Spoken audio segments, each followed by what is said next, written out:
If you spend any time online, it's easy to view the domestic cat as a lazy household jester, an animal whose primary contribution is knocking things off tables and going viral. We assume their global dominance is a modern internet phenomenon. But long before the first video was uploaded, cats were quietly establishing themselves within the defining moments of human progress. They have survived the front lines of global conflicts and reached the edge of the atmosphere, and occupied official positions within the buildings where world leaders live and work. The common house cat has been a constant presence in the background of human history, not just as a pet, but as a recurring participant in our most difficult and ambitious journeys.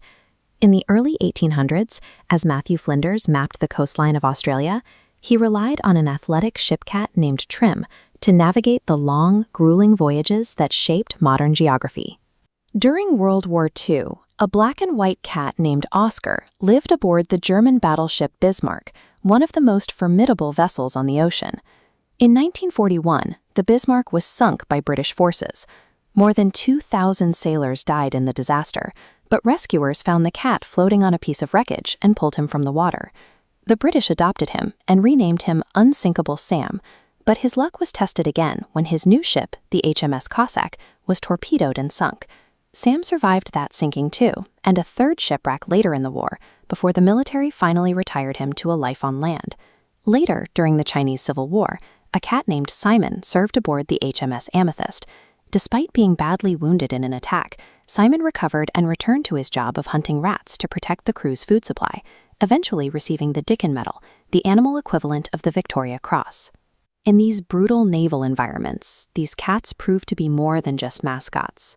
Their resilience allowed them to endure combat and disasters that claimed thousands of human lives. We remember the names of early space travelers like Laika the dog or the first monkey sent into orbit, but the feline contribution to the space race is almost entirely overlooked. In 1963, the French space program used a group of street cats to study how the neurological stress of space travel would affect a living creature. A black and white cat named Félicette was selected for the mission and launched aboard a rocket from a base in the Sahara. She successfully reached space, experienced weightlessness, and returned to the surface alive. While other species have long lists of space pioneers, the legacy of feline aerospace history rests solely on this one street cat. In the modern era, cats have moved from physical labor into bureaucratic roles, beginning with a calico named Tama at a train station in Japan.